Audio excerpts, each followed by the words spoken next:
There are three types of relationships in your life that you will never be able to change. The relationship with your parents, the relationship with your children, and the relationship with your siblings. No matter what you do, no matter where you go, they will always be your parents, they will always be your siblings, and those children will always be your children if you choose to have them.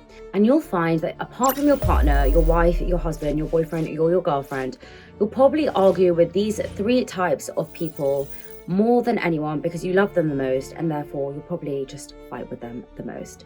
So in this video, I'm going to be breaking down a very simple framework and a very easy structure for you all to follow so that you can have those difficult conversations and find better ways to communicate with your loved ones. So hey everyone, welcome back to the channel. If you're new here, welcome. And if you're an OG, thank you so much for supporting me every single week to make these videos for you. Really quickly, if I can ask you to press the like and subscribe button. This is a new channel and I'm really trying to promote it because I'm putting all my heart and soul and energy into making these videos for you every single week. So I'm just going to get into it. I have 5 simple steps to have a difficult conversation, and I've tried and tested this multiple times because let me be frank, growing up, I wasn't raised in an environment where we would speak nicely when we had a discussion. We would be like, what the hell did you do? Why did you do that? It's a lot of chaos. I grew up in a house with 4 children, 5 adults. Like, it was a bit mad, and I come from a very, very, very big family. And so, you know, in order for us to have our voice and say how we feel, we had to kind of shout. And so it's kind of normal, you know, for me. I've realized as I've gotten older and I've tried to address conversations with other people, I can't speak like that. And therefore I had to find a framework and I had to find a way to communicate my point effectively so that the other person would understand, and so that I wouldn't lash out or get really angry and therefore destroy our friendship, relationship, or whatever it was. And so the first step is always to make sure you're compassionate during the whole time you're having the conversation.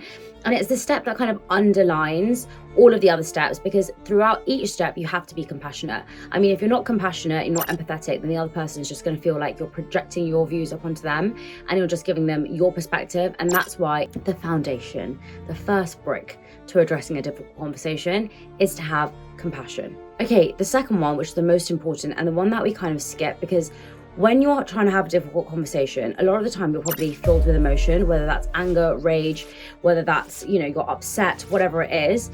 One of those things could also be that you don't want to communicate at all. I know a lot of people that when they're angry or upset, they just don't want to communicate. And so to do this first step is quite difficult because the first step is to care. The reason I bring this point up is whenever you're confronting somebody, whenever you're having a difficult conversation with someone, the first step you should always do is tell them why you care. I care about our friendship because I care about working in this company because I care about you as my boyfriend or girlfriend because. And talking about it from that perspective automatically is going to make that other person feel loved. It's going to make that person feel heard. It's going to make that person feel that you care about them, which is so, so important. And in any situation, you have to start with, I really care about our friendship because we've been friends for X amount of years. You're my closest friend and I love you, whatever. In a relationship, it would be, you know, you're my boyfriend or you're my girlfriend and you mean so much to me. And the only reason I want to talk to you about this is because I don't want this to happen in the future, because I don't want to risk our relationship. And I'm only bringing this up because, you know, I don't want us to risk anything that's going to stop us from having the best relationship. Or if it's something at work, it could be, I really care about working for this company. It's my dream company to work for. And I wanted to raise this with you because I really don't feel that this aligns with initially what I set out to do at this company. Let's just say, for example, or I didn't think this matched the values or the ethics or the culture that I thought this company represented. So each of those are showing you care at some point about the person, the company, the situation, rather than going in and saying, I'm annoyed because of this, right? So the first step is care. The second step is cause. What has caused you to raise this conversation? So let's start with the first thing, okay? The first thing is care. So let's just use an example of a relationship. You're unhappy in your relationship because your boyfriend or your girlfriend is not making enough time for you, okay? So let's start with the first thing. First thing is, I really care about our relationship. I really feel I'm so happy with you a lot of the time. I've loved the past year of our relationship and I love spending time with you, and you know you mean so much to me.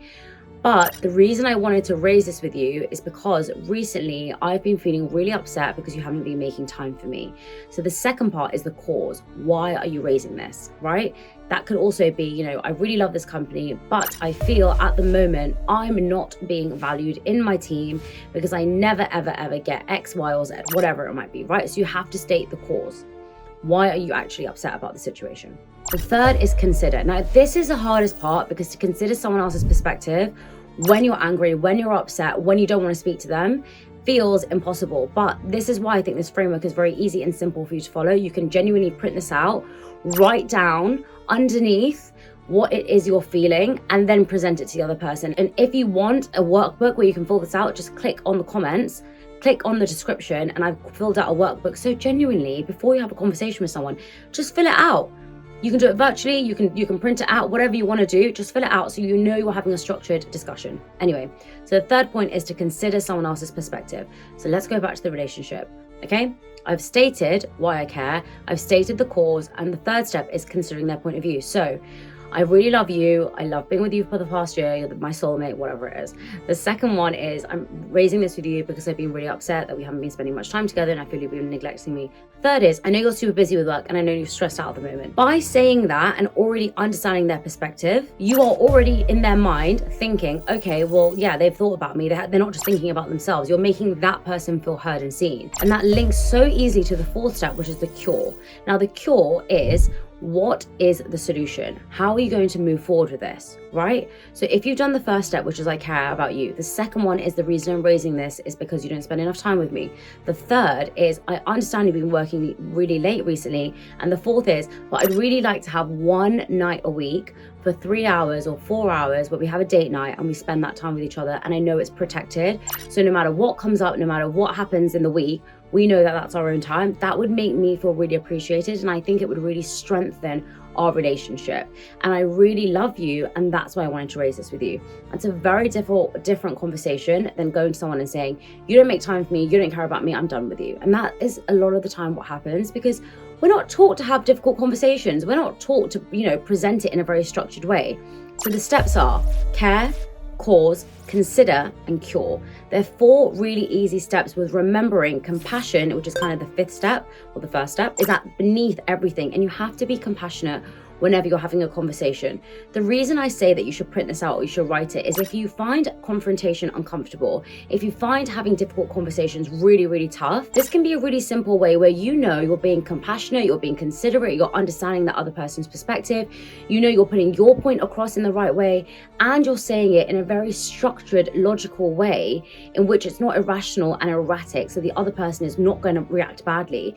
Ultimately, if you're starting off by saying you care about someone, they're going to feel loved. If you're considering their perspective, they're going to feel heard. And if you're finding a solution, it's not like you're just complaining, you're actually finding a plan to move forward.